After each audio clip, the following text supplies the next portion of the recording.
All right, all right, all right. Let's get going. Let's get this show on the road. How's everybody doing today?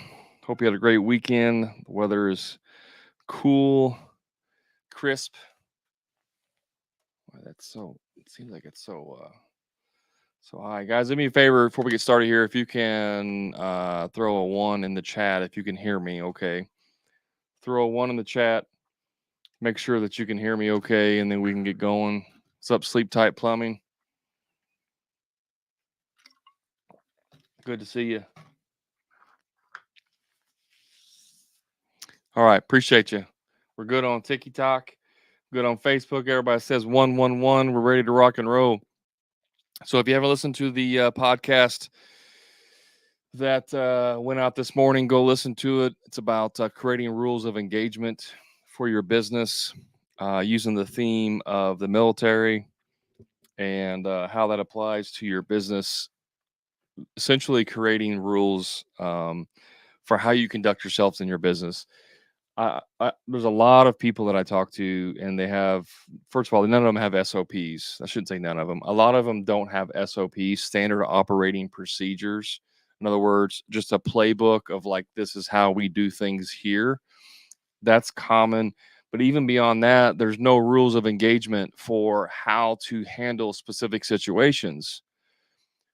What are your clients supposed to do? I mean, I'm sorry, what are your employees supposed to do if a client all of a sudden just comes home and starts cussing out your employee? What's the rules of engagement? Can they just punch them right in the face and say shut up? Are they supposed to leave right away? Do they just stay there and take it if the person's belittling them? Like, what's the rules of engagement, right? And none of us ever talk about this with our employees. Very few of us have an employee handbook that addresses a lot of this stuff. And even if it does, it's very, very weak, very general statement in the, in there. And then it's never talked about with your actual employees. Have you ever role played it? Have you ever role played a scenario where a client is getting in your employee's face or even subcontractors for that matter? Right? Has that conversation ever even came up? You should. Like you should have some kind of rules of engagement for how to handle these things. What happens if your clients, keep saying clients, what happens if your employees or your subcontractors are solicited for side work? What's the rules of engagement for that? Right? Your employee gets approached by the customer, maybe you do maybe you build decks. You're a deck builder and the one day the customer's having a conversation with your lead guy and talking about this and that, and the client says, hey, would you be able to come by and clean out my gutters? I don't have anybody to, it'll only take about an hour probably, and I'd pay you cash. What's the rules of engagement? Is he allowed to do that? Can he use the company equipment to do that? Right? My rules of engagement for my business where you can do work for friends and family. I don't care. And even if you're doing stuff for your friends and family, I don't even care if you borrow some of the company tools. Obviously you have to ask me. I don't want you to just go home on a Friday and take the tile saw and use it. But you have to have some kind of company rules, rules for engagement with that stuff. They weren't allowed to do anything beyond that. And if they did, they were supposed to ask me. And they were never allowed to do work for a client directly. So, obviously if you got a guy that's working for you and he wants to remodel his mom's bathroom, like I'm not going to stop him from doing that, right? If he's like, hey boss, can I borrow the tile tools to do my mom's shower? Sure, as long as it's on the weekends. You're not going to keep the tools overnight, especially if we're doing a job, blah blah blah. I learned that lesson the hard way. I had to adjust the rules of engagement because he took some tile stuff home to do a job for his sister or mother, I can't remember who it was, and then he left one of the tools that we need, and then we had a job the next day, and now we're stuck without it, right? And then now he's like calling his sister to go pick it up and bring it to the job site, but it's 3 hours later. So I just said, from now on we're not gonna let you guys use the tools on nights. Weekends, sure, but not on weeknights, right? So like there's all these different things that come up in our business, and what's the rules of engagement? Who's responsible for what? If you got a two-man crew, is the lead guy responsible for everything? Is the helper or the apprentice, is he responsible for anything? Right? Who's responsible for the tools? Who's responsible for the equipment? Who's responsible for making sure they get payment? Do your guys pick up the last check, or do you get it yourself, or does the office manager? Like all of these things we sometimes we think of as like processes that we have to do in our business. And for the most part they are processes. But is it outlined somewhere? Do we have it written down somewhere how this works? Do you have a rule of engagement for cleaning up job sites when you're done with the job? Do you have a rule of engagement for that? There's all these different things of all these different parts of our business that a lot of times we don't even think about. And then it happens, and then we have to react to it. And usually because it's a negative situation, and we react to it, overreact to it, and we react out of emotion, because we just got a call from the client who says, I cannot believe one of your employees just cussed me out. Right. And now you're like, what do you mean? Who cussed you out? Well, Chris did. Chris did. I can't believe that. And you call Chris, she's like, what the hell's going on over there? Or you're fired. Come to find out, the client actually came home and just started cussing him out because he parked his car in a driveway and he didn't think he was supposed to, and was just belittling him and cussing him and pushed him. And your guy, after 15 minutes of being berated, just lost his temper and was like, F you, and walked out the door. Right? Because there's always two sides to every story. And so we hear those things happen, and then we have a reaction, and then we get pissed off and chew out Chris. And Chris is like, well, if you're going to take their side, then screw you. And he quits. And like all of this stuff happens in our business. And then we go home and complain to our spouse, and we're like, man, it sucks owning a business. It's like, yeah, it's hard work. It's hard, but you had no plan whatsoever prior to that event happening of how you were going to handle that. And then you reacted in a poor way, which caused more trauma and pain for you and your business. Right? Because most of us, let's be honest here, guys. Let's be honest. Most of us react to our day. Most of us wake up in the morning super energized. Today, I'm going to do ABC.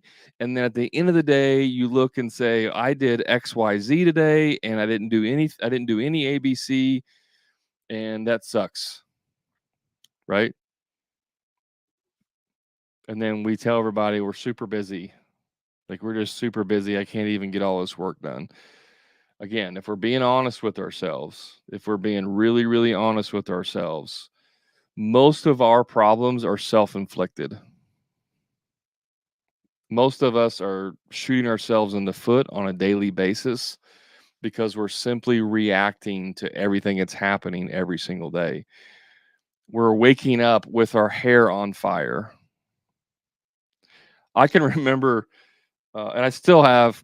I'm joking here, but I still have some PTSD whenever I get text messages early in the morning, because one of my lead guys that I had for a couple of years, he was a good worker, but he had a lot of personal drama, right? And he did also have he had a medical. He would get migraines due to a crash one time that he was in, so that he couldn't really help the migraines. But there were plenty of times where I would get a text in the morning at 6:30. He says, "Hey man, I can't come in today. I got a migraine." Whatever. And that may happen like 3 times a month, and that was just part of it. But every time I would get a text in the morning before the start of the day, we would start at 7:30. Before 7:30, if I got a text, it instantly was thought, "Oh, what's going on now? What's happening now? What's it going to be this time?" Right? Because that day I had planned on writing 3 blog posts for my website that day, and then all of a sudden he's like, "Hey, I got a migraine, can't come in. Car's broken down, whatever it is." And then now I have to go out in the field and work that day to cover, because we're on a timeline, deadline. We got to get this done and blah, blah, blah, blah. and then that's our day, and then we're frustrated at the end of the day because we didn't get anything done that we wanted to get done.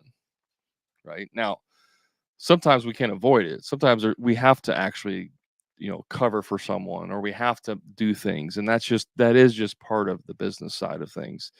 But most of the time, we're reacting to what's happening each day, and most of the time, it's not urgent.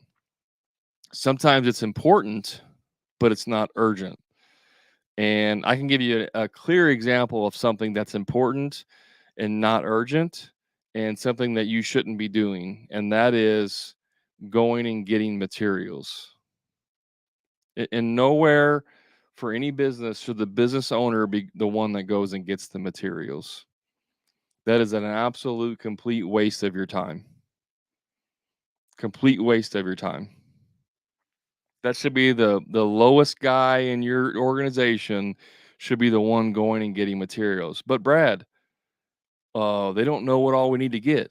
Like they don't know what materials to get. And I gotta get there and see what they have so I can make a decision in order to know which ones to get. And then I won't know until I get there and look at it. And we have all these excuses, right, of how we can't do that. When it can easily be done. There's lots of ways that you can do that. There's lots of ways that you can send a junior guy. First of all, you could call ahead and order everything, right? Tell them what you want. You can go online. A lot of these places online, you can go in and put in a PO and see everything right there that they have in inventory and order it. You can send them with the list. You can write out the list, send it with them. You could say, hey, when you get there, give me a call and tell me which of the 3 options they have, and I'll tell you which one to get. There's lots of things that we can do in our business. However, we think that we need to be the one that does that. And if we don't have rules of engagement for how we do all that, like how do we go get materials? What's the rule of engagement for that? What's the standard operating procedures for getting materials? What's the SOP or the ROE for how we receive materials? If we're doing a kitchen or bathroom job and we get the vanity delivered, there's another lesson I learned that you guys can either relate to or take it with you. My nose started itching all of a sudden, like super bad. Yeah, I think my allergies are kicking in. You go do a bathroom remodel, you realize through other errors, trials, and tribulations that you don't start the job until you have all the materials on site. So all the materials get delivered. The vanity, the $1,200 vanity, gets delivered in the box. It gets set in the garage. Everything's there. Vanity, top, plumbing, drywall, tile, everything's there we need. We're ready to start the job. Awesome. We start the job 4 weeks in. We're ready to set the vanity. We open the box up and it's got a scratch in it. We open the box, it's the wrong door panel. We open the box, it's damaged. We open the box, it's the wrong color. Now that box has been sitting in the garage for 4 weeks, but no one ever thought to look at it and make sure it's the right door, the right color, there's no damage. What's the SOP for that? What's the SOP for receiving materials on the job site? Right? I had a checklist, and it was literally the checklist of how to receive materials. So as soon as it's delivered, they open the box immediately and check it to make sure it's not damaged. Why? Because if it is damaged, it needs to go back on the exact same truck and take it back to the store. I can deal with the fallout of like how long it's going to take to replace it and blah, blah, blah. But if we wait a day or an hour to look at it and then it's messed up, then what do I got to do? Now I got a box in my way. I either got to schedule another time for them to come back. I may or may not have to meet them there. It's just more work, right? So it's just a simple little thing of like, hey, when the box gets there, open it. Now you're gonna say, well, Brad, when you're getting a kitchen delivered and there's 30 boxes of cabinets, you can't really do that. And I agree, you can't like check every single box, open and check every single box while they're being delivered. However, you could have a secondary SOP, which is if we take a box off the truck and the corner is dented, or there's a hole in the box, or there's any damage whatsoever to that box, it immediately gets open and inspected. So if there's 20 boxes coming off the truck and two of them are damaged, we're opening those two boxes and looking at them. We're going to open at least one box just to make sure it's the right color and that it's got the right, panels on the door panel design. So like we can minimize some of those risks without spending all this time and energy like doing all of that. Those are just examples of things that can be done. Um, I can't tell you how many times I've went to the store to buy materials, and usually this happens in plumbing more than anything else, but it can happen in any department. Whatever you're getting is in the wrong bin. So, like I said, in plumbing, it happens more often than not. You want a quarter turn, 90-degree stop, and there is a, half inch compression fitting or whatever you're going to install, half inch compression fitting, 90-degree turn, and it's a 5/8 inch, solder joint, quarter turn, 90-degree. You're like, oh, it looks, yeah, it's in the right bin. You take it, you get back to the job site, it's the wrong one. Right. So, like, what's your rule of engagement? What's your standard operating procedure for how you pick up materials? It's far, far better to spend an extra 10 minutes at the store checking everything before you leave than it is to get back to the job site. But what we do is like, oh, I'm in a hurry. I'm in a hurry. I don't have time. Hurry up and get back here. I need you. We're waiting on those materials. Right. And that's how that stuff happens. So we create a lot of this drama for ourselves, mainly because we don't have processes in place.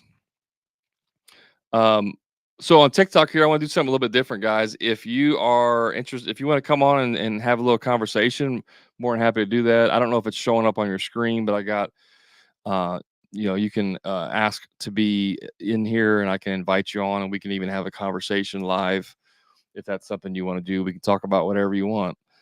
Mel Manel. That's funny. Mailman Al. Yes, user some 189 849 12 says yes. What does that mean? Yes, you want to come live, or yes, good advice. Okay. Um, so questions. If you guys have any questions about anything in your business, you want some advice, throw them in the comments. Be more than happy to help you out. Mailman Al says, James from SC, we spoke a few weeks ago. Thanks for the push to do something. Yeah, you're welcome. You're welcome, James. Yeah, guys, let's open it up real quick. If you got any questions, comments, throw them in the chat.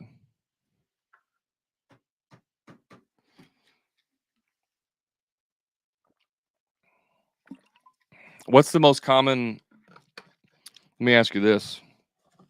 What is in terms of like operations, what is the single biggest frustration point in your business?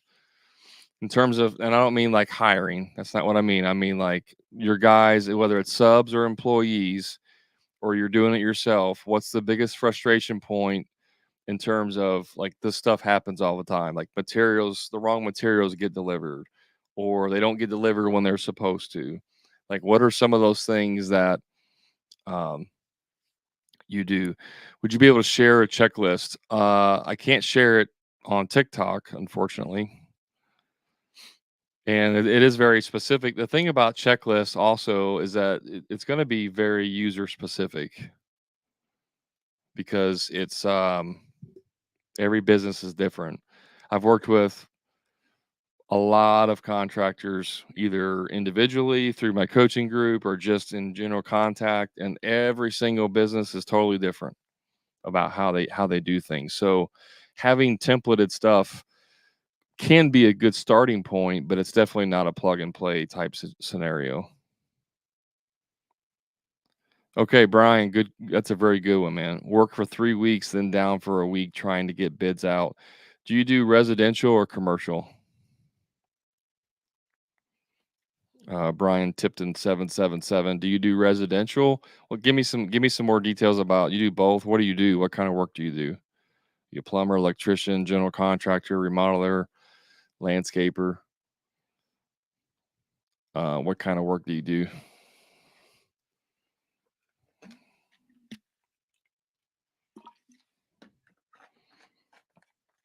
Mailman, Al, dang, me too. You guys are talking concrete pole structure buildings. Okay. Concrete pole structure buildings. Um, yeah, man. I mean, that's actually pretty easy to fix. That's literally what I teach contractors how to do. There's no reason you should be spending a week putting out bids. When you get somebody that calls you and says, "Hey, I want to get an estimate on a structure, concrete pole structure or a building," um,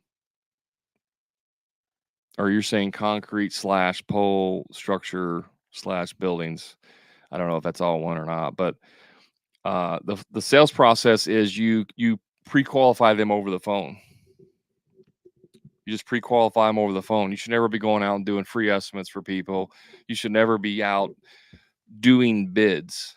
Your pen does not touch paper, or your hand does not touch a mouse to put together an estimate until you've already collected some type of consultation charge from them. So, in other words, they're going to pay you to do the estimate. In no world should anyone ever be doing free estimates, ever. There's just no reason to be doing it. With technology, with all the information that's out there, with coaching and courses and free stuff and YouTube videos, there's no reason to be doing free estimates ever again for anybody. I don't care what trade you're in. No reason whatsoever. Sleep tight plumbing, if you're planning on growing, that's okay if you're by yourself. If you're guys, but listen, if you're by yourselves, that is the easiest time to create processes. The worst and hardest time to create processes is after you hire a bunch of people, right? You could easily, let me just tell you how easy this is. There are apps on your phone that will record your voice, and now you can even use Chat GPT, but there's apps that you can record your voice and have it transcribed immediately and put into a process. So let's say you're the plumber and you go and you're going to replace a water heater, right? When you get done with that job, you get in your truck and you open your phone up and you say, "Here's the 10 steps that I did to replace this water heater. The first thing I did was drain the water heater. The second thing was, or maybe the first thing is turn off the disconnect, and then I drained it, and then I disconnected it, and then I got the new one out, and blah blah blah." And I just go through these steps in a voice chat. Then I can transcribe that and I can put it in a piece of paper. And I just created my first SOP, process. And I can add checklists like make sure when you're doing water heaters, you check these three things. Make sure you do this and this. That's a mini checklist in that SOP. I just created that in less than 10 minutes of execution. That's how easy it can be. And then the next day, you do a sink installation and you do the exact same thing. And if you just do that on your daily work that you're doing, within about a month, you'll have every one of your processes documented, right? What's up, legend? So it's very simple process to do, and if you can just and then you can hire someone to take all your transcriptions and put it into an actual checklist. Guys, with things like Fiverr and Upwork.com, where you can hire freelance people, you don't have to be the one that does all of this. You just got to get the information out of your head. I don't care if you take a yellow notepad and you scribble crap down on there, and then you can upload that, scan it, and say, hey, you hire someone and say, hey, take my scribble and convert it into a checklist, convert it into a process, right? You can hire people to do that for you for pennies on the dollar. Like, you don't have to be the one that does all of this stuff. Done it gaming TV. How do you start if you're new to trades but have been something the sales in been in sales for experience? I would go be a salesman for a trade. I wouldn't if you've never done anything in the trades, like actually done the work, and you're wanting to start a trades business, I would go work for a trades business first as a salesman, learn as much about the entire operation about the business as I possibly can, and then if you wanted to start your own business after that, you can. Like that would be the easiest path forward. Otherwise, you're going to have to do a lot of research and studying and making errors if you're going to start a trades business with no trades experience. Now, if you're good at sales and you do want to start your own business, you'll probably do better than most people who are in the trades because you won't be able to go out and do the work yourself. You'll have to hire other people to do the work. Whether it's subcontractors or employees, you're going to have to hire other people to do the work. And those people generally can't rely on themselves to go out onto the job site and quote save the day, right? So a lot of times you're in a better mindset around business than those that are actually in the trades currently. Yeah, I mean, if you're wanting to start an HVAC company, if you're in HVAC and you want to start an HVAC company, then that would be a good progression, I think.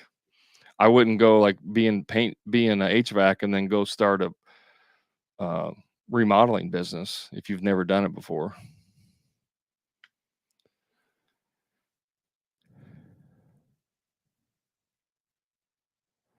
Yeah, George or Jorge, he says I met a guy owned a plumbing company, painting company, went into restoration and broke his company in a year. He didn't have any experience. Yeah, that's very possible, especially in restoration. If by restoration you mean like water damage and all that stuff, if you don't know what you're doing because the margins are so tight in there, you can absolutely break your company in a year. That's easy to do.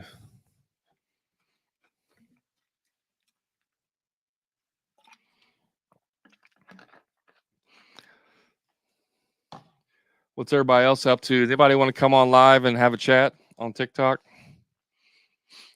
I don't know if you do. Just drop if you want to come live on here, talk, have a conversation. Drop a 2 in the chat, and I'll pull you in. Also, if you guys have any questions or topics you want to talk about, throw them in the chat as well, and we will have those conversations.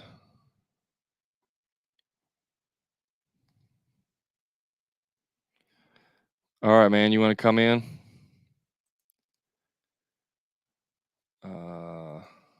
Let me pull you in here.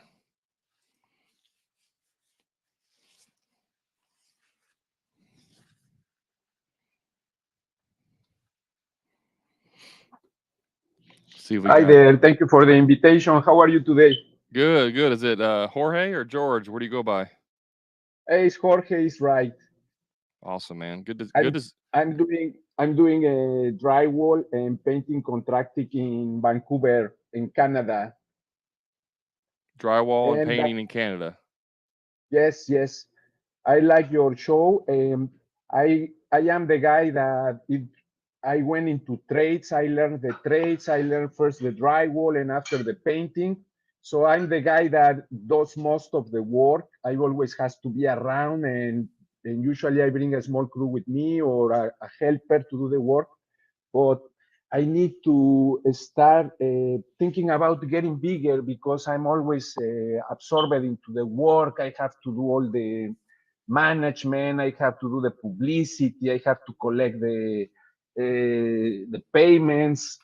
So I'm one man show, and it's getting too tired for me.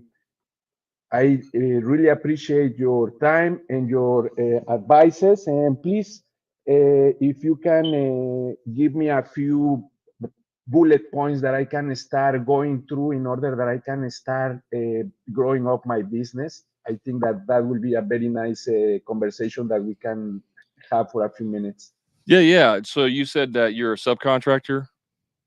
Yes. So you work mostly for general contractors, or who do you work for the most? Most of the works that I do, I work for the owners of the houses. Mostly I do residential works. I have Okay. my own publicity running all the time, and I work directly with the homeowners. Okay. Have you ever checked your, you know, what kind of profit margins you're getting on your jobs? Well, this year has been the profit margin. That's something excellent that I want to talk to you. Let me tell you that I follow your advice. I started watching your videos a while ago, and I started watching your advice relating to the margin of the profit. And let me tell you that I used to do that mistake that just go and estimate the labor and material, and that was my profit, and my business was always lacking. So I put more attention, and what you say, the information is correct. I start to doing more information, and I start building up my estimates. Obviously, I lose some of the jobs that I estimate, but now I'm well more safe in my works. The job I can see a profit around I will say that around 30% profit of the margin of the work, and has been consistently working better. Did you say 30%? Yes, Is that gross? yes. Okay. Well, we definitely want to get that up closer to 50. And here's the reason why is that, and if for anybody watching this, I know this sounds like absolutely ridiculous. You probably think you're this guy's full of crap. When you're getting a 50% gross profit and you're making way more money, everything becomes a little bit easier. Why? Because now you can buy any tools that you need to do the job a little more efficient. Now you can hire people and pay them more than anybody else in town is paying them, which means you're going to be able to get better help. You're going to be able to pay for more advertising.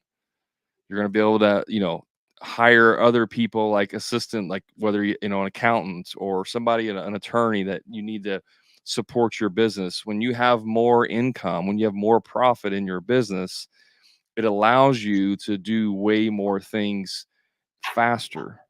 See, a lot of us, like if we need to, you know, maybe we need to go buy a $3,000 piece of equipment, right? Well, $3,000 could be a lot to some of us. And if we have to save up for like a month, maybe 2 months to get an extra $3,000 to make this investment, that's basically putting our business on hold for a month to 2 months. Whereas if we're charging accordingly and we have $3,000 in the bank, we just go buy that piece of equipment today. And now we're going to have 2 months, a month or 2 months worth of being able to use that piece of equipment, which is going to either make us more efficient, you know, help us do better work, whatever. So we're going to get the benefit of that right away. So charging the appropriate amount of profit is going to significantly change your business more than anything else.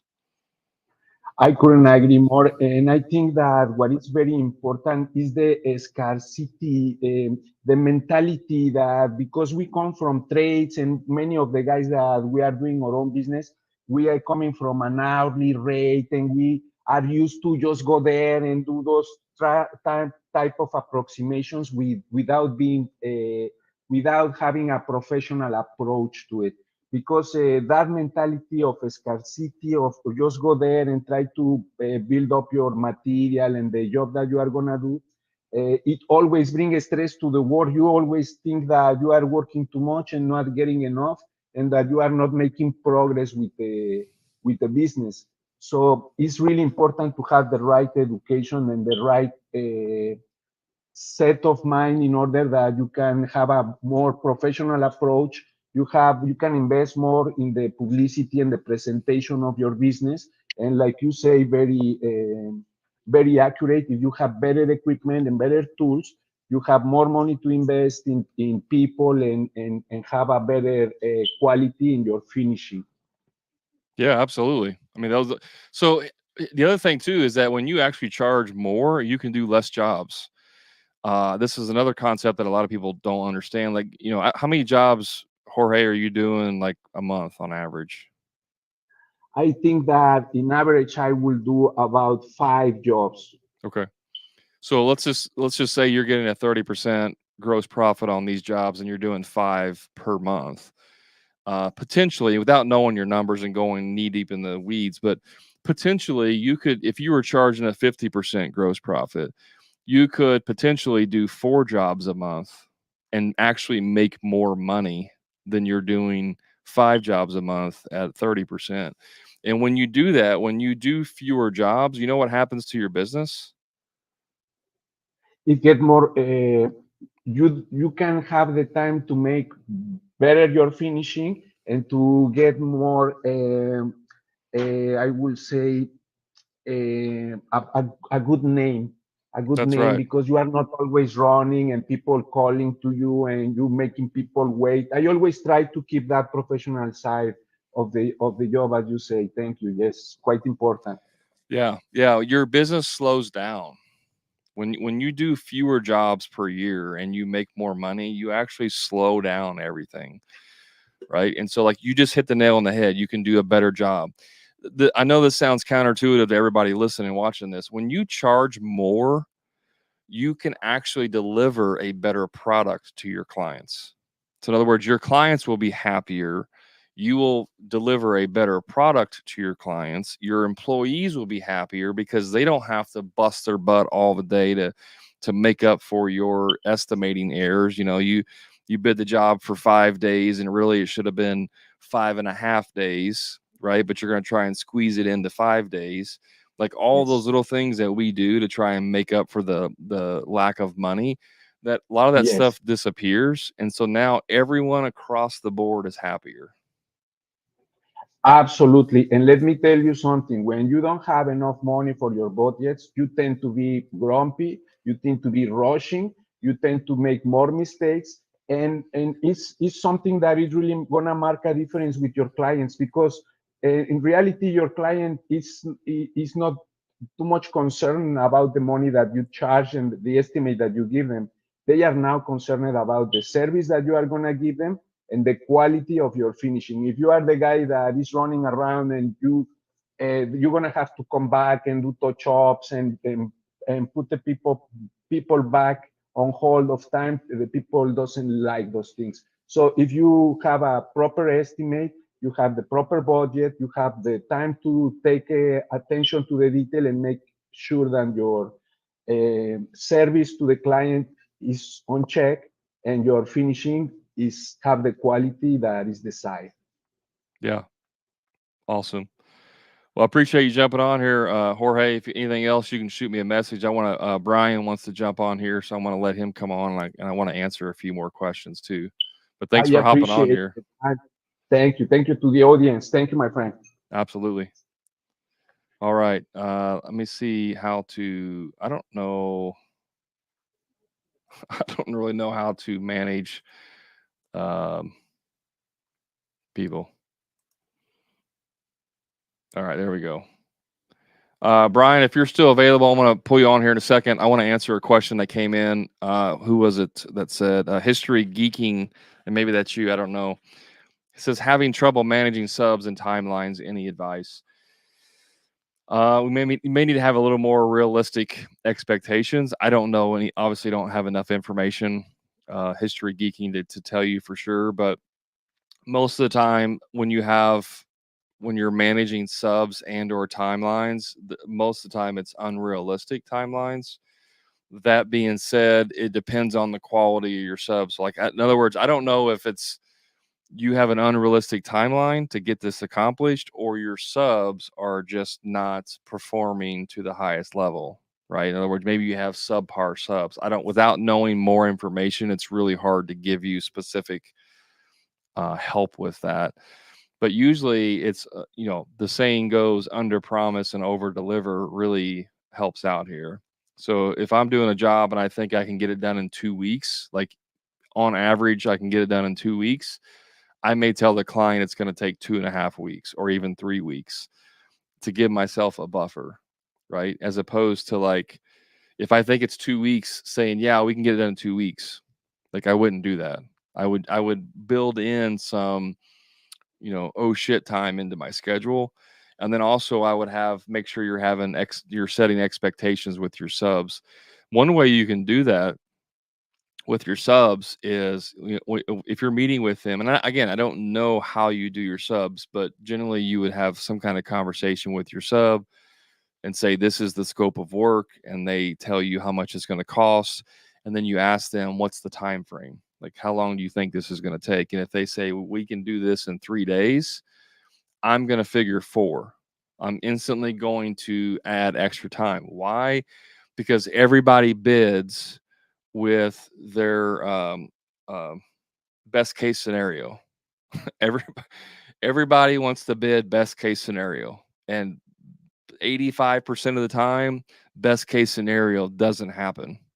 So if you just buffer everything, you just add a buffer to everything everyone says, that will help you.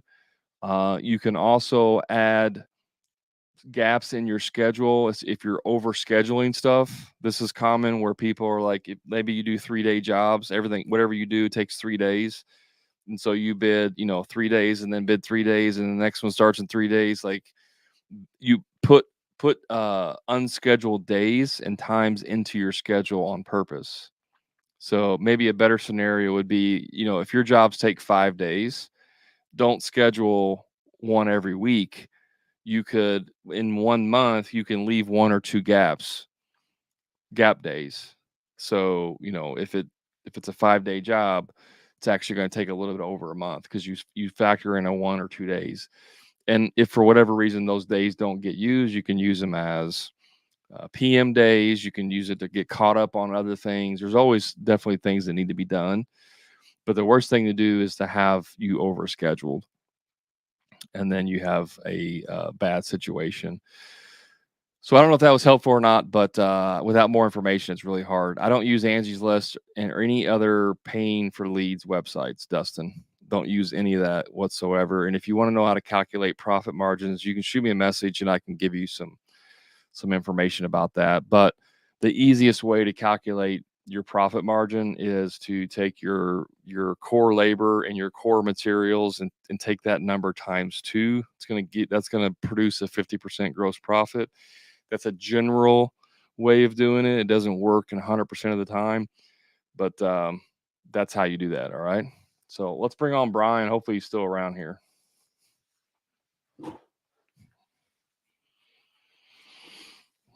Hey, Brian, welcome on. If you can hear me. Yeah, can you hear me? Yeah, perfect. Hey, appreciate your time. Just one quick question. Sure.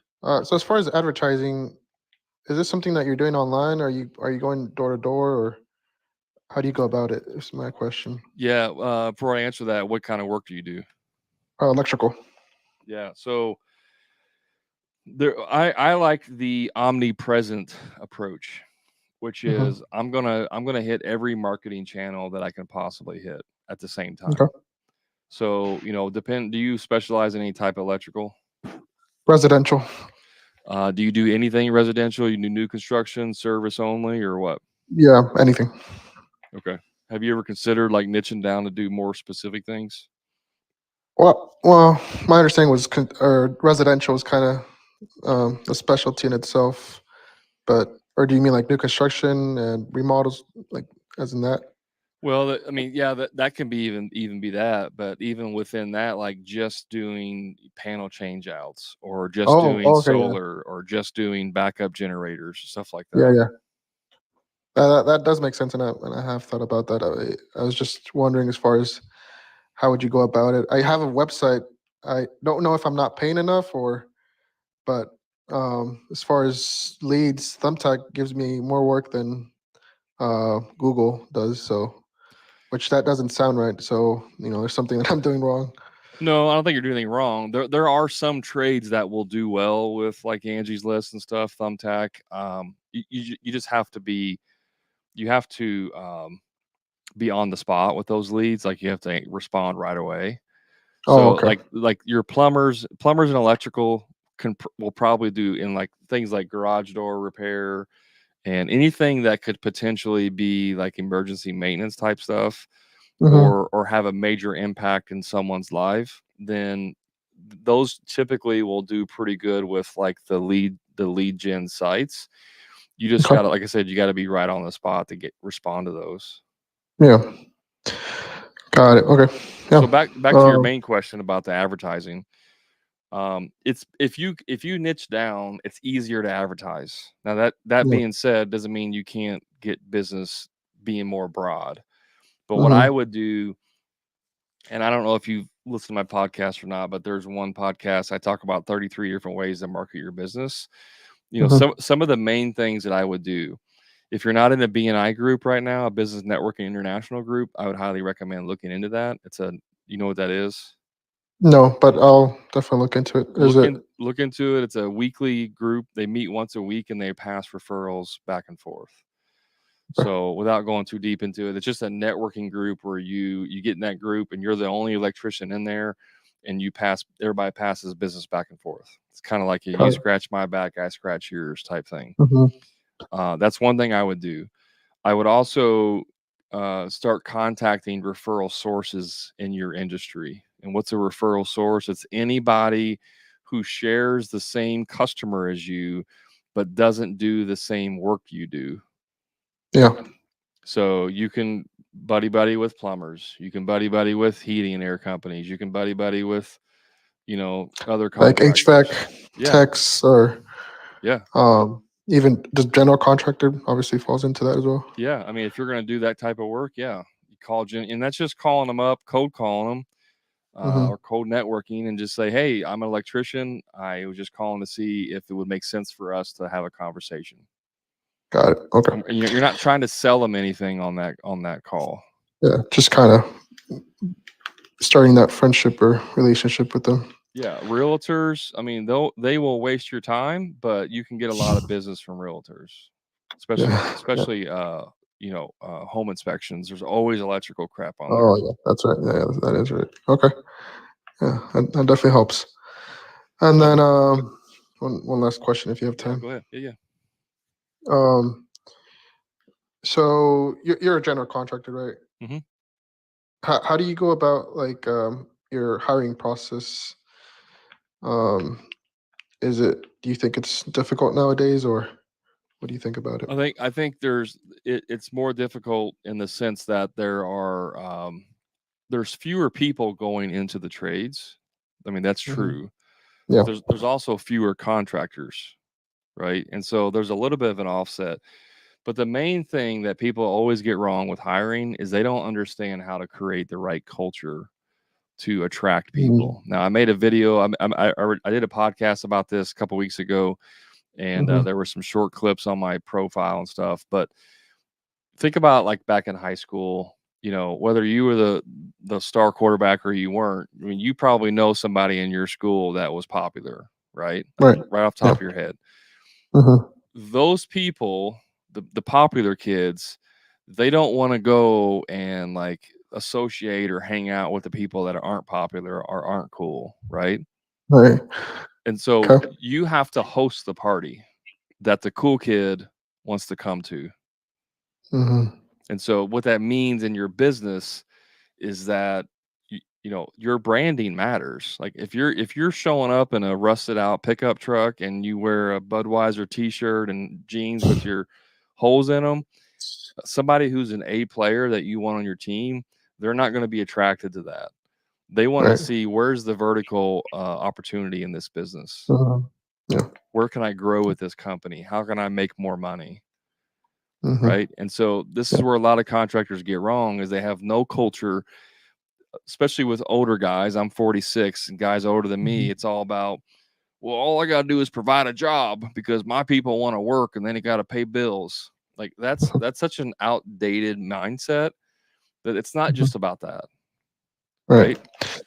And as far as like gaining their respect, because I would say I'm a much younger individual. I'm 24, and I do think I struggle. I mean, once they see me working and they know what I do and that I can do it, I gain the respect. But just on appearances, I feel like I do struggle with first impressions. Yeah. So that's Um, why you got to charge appropriately. If you're not getting a 50% gross profit, you need the extra money so that you can reinvest in your business, so you can have a nice vehicle, so you can have a nice uniforms, right? right. Like think about this. If you quit your business and you were going to go work for another electrician, what would be the requirements that you would want them to have? I feel like I think it'd be ideal for them to have like a pretty big, company with, like I said, individuals that that know what they're doing and have more experience, just so that I can also learn off of them. But yeah, definitely someone that can provide the vehicle and the tools necessary for the job. So Yeah, I mean, would you want to go work somewhere where you got to drive your own personal vehicle every day, or for a no, company that has a company van? yeah, definitely someone that has their own stuff. Okay, and so then would you want the company van to be like 10 years old, or would you prefer one that's a little bit newer so it's not going to break down on you? Yeah, something fairly new, but And what about tools? Like, would you want them to use Ryobi tools, or maybe they use Milwaukee? all Milwaukee if possible. So, I mean, we're laughing, but literally, this is what you have to do and what you have to understand about people, Right. Yeah. right? So, like, Hmm. if you have the broke down truck and you have the Ryobi tools and you don't have uniforms, all of your people, like I'm talking about A players here, Right. Yeah. they're not going to leave a job that they have currently to go work for somebody that they think is going to be out of business in a year and a half, Hmm. Yeah, right? that makes sense. Yeah. Now, the second part of that culture, you ever watch, and maybe this is an older show, but do you ever watch Orange County Choppers? No. The Tuttles, Paul and No. Tuttle. Have not. This was, I'm probably dating myself again, but I don't know how long it's been, 10, 15 years ago. They had a motorcycle shop, custom motorcycles. It was pretty popular. But as crazy and dysfunctional as their family, because it was a dad and his two sons, extremely dysfunctional, yelling and screaming all the time, which made for good TV. But like they had some major like falling out. But the thing that was great about that TV show was the culture of their company. Like everybody who worked there was bought into what they were doing, right? Right. And then like almost every show they would go out and do something crazy and like blow something up or shoot guns or do something stupid. Like they were always having fun in their business. So let me ask you this: when you're recruiting, are you looking for people to match that culture, or are you looking to change people into that? You want people that are going to be as close to that culture as possible, humanly possible. So Mm. the first thing you need to do is identify what's your core values. Like, what do you stand for? Do you have faith that you want to incorporate, or do you not have faith? Do you have a certain political leaning that you want, or not have a political leaning? Like, what do you stand for? Are you pro 2A or are you against 2A? Because if you're a pro Second Amendment guy and you're all about guns and stuff, and you hire someone who thinks guns are scary, like that's going to be a conflict in Right. your company, especially when you're small. When it's just you and another guy or you and three other guys, like you're going to have those conversations, right? It's not like you're going to work for Sam's or Costco where you're just a number there and nobody gives a crap. Like that's a different scenario. In your business, I mean, you need to discriminate against people, like Mhm. legitimately. I know we're Yeah. not supposed to do that, but No. absolutely you're going to discriminate against people. Right. Okay. Does that make sense? Yeah, that does make sense. Yeah. Because you want people that are going to fit your culture. Not, you don't hire for skill set. You hire for character and you train for skill set. Oh, okay. See, a lot of us want to hire this electrician who's been doing it for 20 years because we think we're just going to plug him into our business and he's going to make everything great for us, right? But he also is an alcoholic. He also does stuff on the side that you shouldn't be doing, and he's going to bring that into your business. That's right. Yeah. You know what I mean? Hmm. So culture, you hire for culture, train for skill. Perfect. But the first thing you got to do is identify what's your core values. What do you stand for? What's important to you? I used to have, and it can change too, by the way. I used to be really, really against like visible tattoos and piercings and all that stuff, like really against it. And then over the time, I was like, really care about tattoos. I mean, yeah, I don't want them on their face, like, go F yourself on your face. Probably not a good one. But I hired a couple guys that are like full sleeve tattoos, tattoos on their fingers, some of the nicest guys, best employees I ever had. So originally I had, a no visible tattoo policy. And then over a couple of years and stuff, I loosened that up. Right. So like you just got to depend. It just depends on what's important to you and what's not important to you. Right. Will you hire someone with a felony or no? It just depends. Mm-hmm. But you got to decide all that. Yeah. Alrighty. Well, thank you. Yeah. You got disconnected. I don't know if you're still in or not, Brian, but you hear me? yeah, I can hear you. Another good person to follow on YouTube is just to see how he has. I mean, he technically doesn't really have a business anymore, but Heavy D Sparks. You ever watch him? Like you got disconnected again. If you guys watch Heavy D Sparks on YouTube, he does all kinds of stuff, and he's got a entourage of people. Like that's what culture looks like. When people want to do what you're doing, that's how you create culture. So, does that help, Brian? I think we lost you for a second. So yeah, we lost Brian. Hopefully that helps. Anything else, guys? I got a couple more minutes. Any other questions? I saw the chat kind of die off. I don't know if you guys were just listening intently to what I was saying or got busy. But any other questions? I see on Facebook you said, man, heavy ups alone in specific neighborhoods for contractors like myself. Heavy UPS. I'm not sure what that's supposed to mean. Man, heavy UPS, heavy ups alone in specific neighborhoods for contractors. Yeah, you have to clarify on that. I don't know what you mean on that.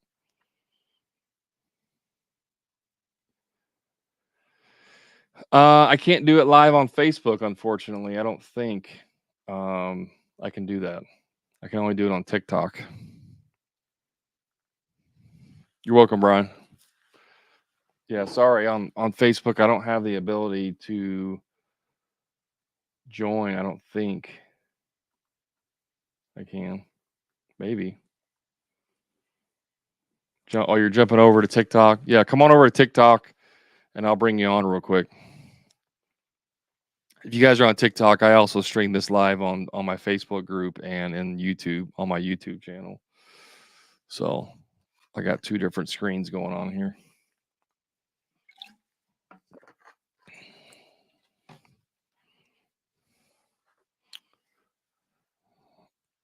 So we'll wait for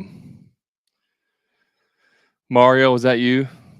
Okay, I couldn't see your name on Facebook, so you can request to join, Mario, or I can send you a invite too.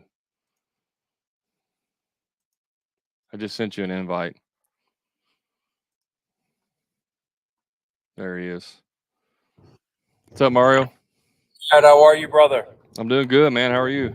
I'm good, brother. Yeah, no, I was so like for me in here in Maryland, there's specific areas, specifically in like Hyattsville, Maryland, Greenbelt, where a lot of these old Levitt homes are. A lot of homes that are like 60, 70 years old. Where before I come in to do a large remodel or renovation, especially because a lot of the work I do is permitted, it requires essentially a heavy up from like 120 to 200 amp, right?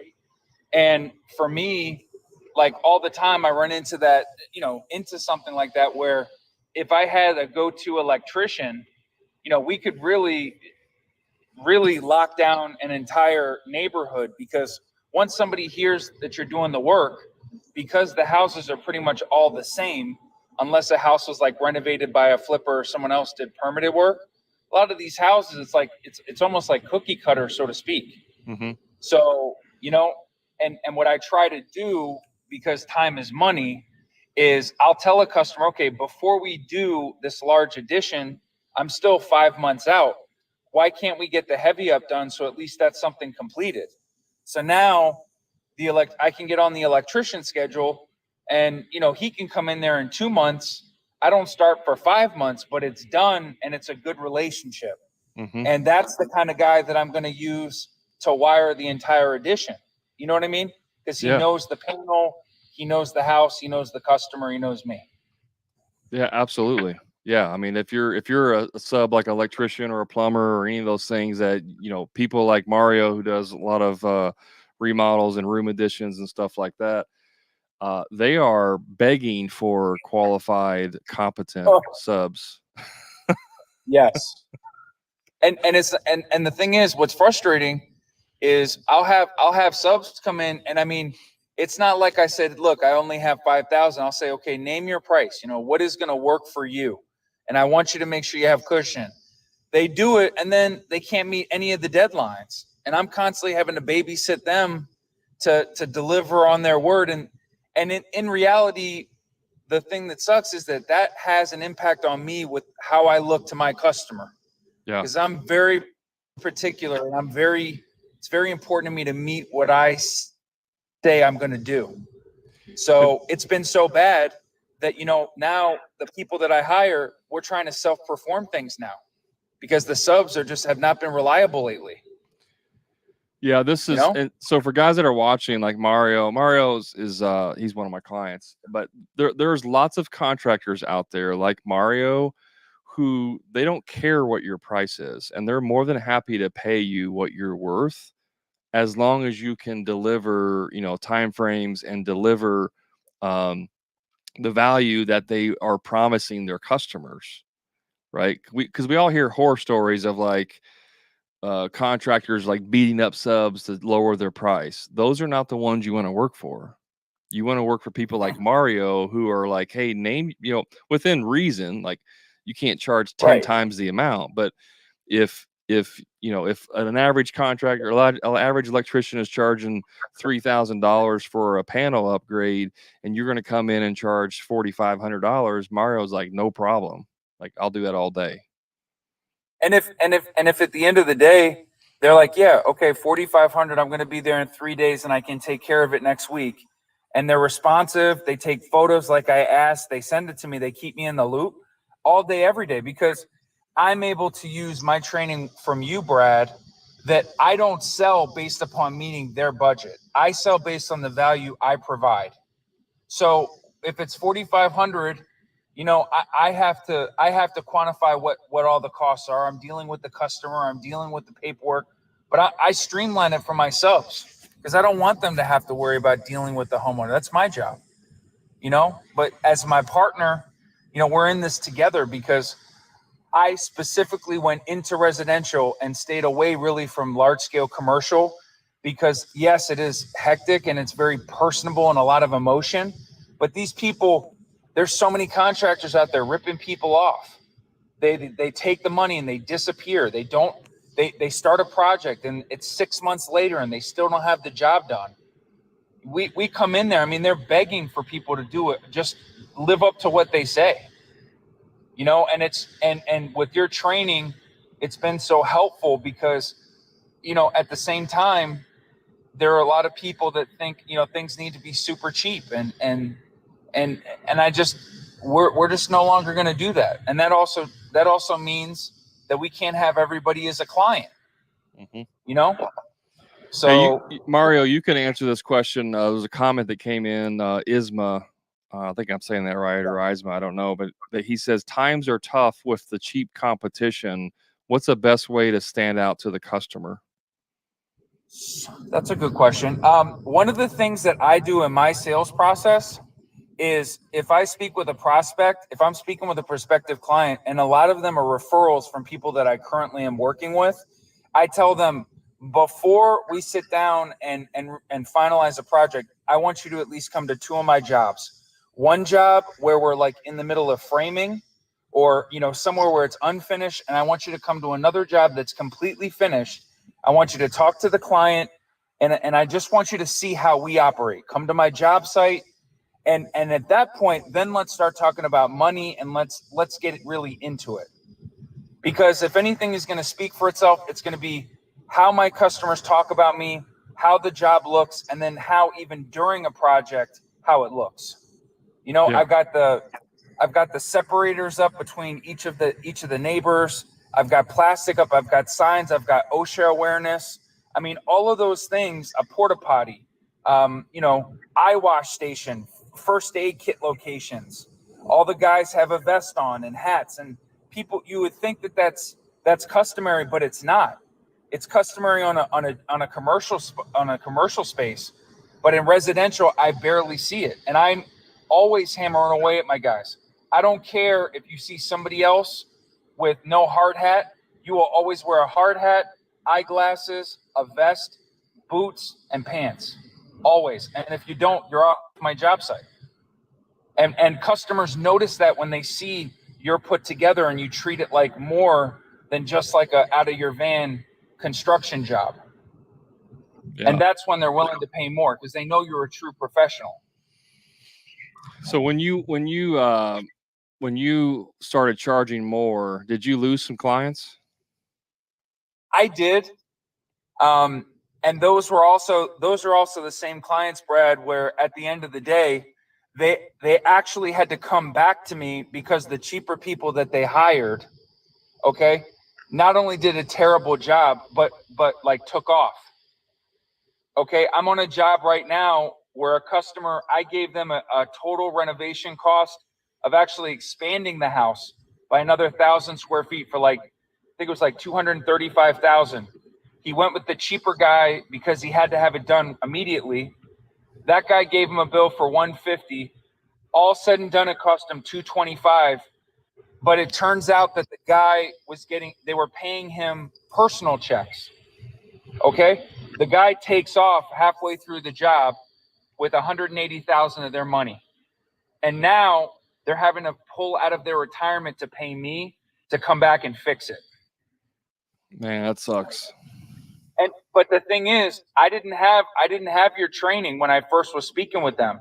So if I would have done that, I think, you know, I also took an onus that I had the ability as more of a reformed contractor to come in and talk with them. And hey, they're still in pain. They need some help, but I'm going to go in there and it's going to be my price. And I don't care if you spent 300,000, it's going to be, I'm going to have a 50% margin on it. And you know what? They paid it thus far and it's hurt them, but in the end, they feel so much more comfortable that stuff's getting done. You know, that's really all that matters.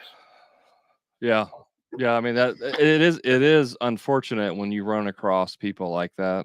But you know, it does pull at your heartstrings. Like you want to help them out, but lowering your price is not going to help them out.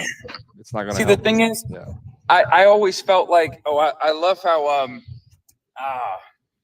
WK Woodworking is in here, man. That's awesome. He's such a good dude. He's got a great page, Brad. At the end of the day, like I feel sorry for them, but then you were the first person that really brought to my attention and you hammered it home. Hey, you have a family you need to provide for. You need to invest in your business. There are all these additional ancillary costs that if you're going to truly provide the best service, you know, and live a life where it's not chaotic and check to check, you have to transform and you have to go after a different clientele then. And it's going to be tough because I was really in the mode of like, I always got referrals from realtors and hey, I mean, they you know how many realtors I lost, Brad, when I told them that I don't do free estimates. If I'm coming out there, this is how much it costs. And they were like, oh my God, you can't do that. I said, but wait, the pest guy comes out, you pay him 500 or whatever, right? You pay everyone out here, but the people that actually build stuff, you want me to do everything for free? Just because you work on commission don't mean anything to me. I'm helping you, you know? And it went from 10 realtors to now I work with 2, but the 2 that I work with now, they'll tell a customer, listen, you need to pay Mario. This is what happens. This is what he's good for. And we stand by it. And that also took coaching from me to tell my partners, hey, this is my worth because you taught me that. You have to identify your worth to people and really stand by it. And you got to be quiet. And they're gonna say what they're gonna say and just shut up. Yeah. And Mario, whenever we first met, like you were already doing good work, right? So like it wasn't like you weren't doing good quality work. You just weren't being paid for what you were worth. So like you didn't go out. I mean, I know you added some stuff to your business to make it better, but you didn't like go out and just overnight increase the quality of all the work you were doing, right? No, the quality was there. It was more so of like, my biggest gripe and something that I stand by is I think there still is not enough communication on the design side of residential construction, especially permitted work where you need drawings and you need all this stuff. There is an absolute lack of communication between the contractor and the architect and the homeowner. And these homeowners are going out there and they're paying an architect, and the architect gives them a set of drawings, but no elevations, no detail, no call outs on the engineering requirements of like the connections. And it's sort of like a mixed bag. And that's why, for me and any fellow general contractors out there, let me tell you, there is money to be made in doing consultations before a set of drawings are put together. You go out there as a prospective, contractor, and they say, hey, we want you to bid on these drawings. Before you put a bid and say, listen, there's plenty of information that needs to be gleaned for the architect and the engineer, that if you don't get this information to these people, what's going to happen is I'm going to bid on these drawings, all of this unforeseen conditions because the architect and the engineer didn't do it. They didn't even come to your house, I'm sure, right? All this information is unknown. I'm going in there blind. I told you the job's going to take 2 months. Now all of a sudden, foreseen stuff increases the cost of your project that you can't afford now, and it's going to take twice as long. You're breaking up a little bit, Mario. Let's work together. Sorry. Let's work together on this. You're going to pay me to come in and find all this information. And then guess what? After this first interaction of me showing you, what I'm capable of and the things that we know, at the end of the day, if you don't select me to be your contractor down the road, no problem. But at least you paid a professional that knows how to build stuff, to acquire this. Now, that makes sure that for me, when I'm out and about, I'm actually making money while my guys are working building stuff to cover my overhead. I become an authority in my area, which helps me network with architects and engineers, right? And it's another way to generate income for the company and have more opportunity for potential referrals. Absolutely. Sorry, that was so long. No, that's good. I'm That's very all. passionate about this because Hey, I'm so tired. Go ahead. I say all the time, everyone wants. You're breaking up. You're breaking up a little bit, Mario. Might be in a bad area. Well, while we're waiting for him to come back in on the connection, hopefully you can hear me, Mario. But I remember whenever you came in, we had our first conversation. It's probably been almost 2 years ago, maybe a year and a half ago.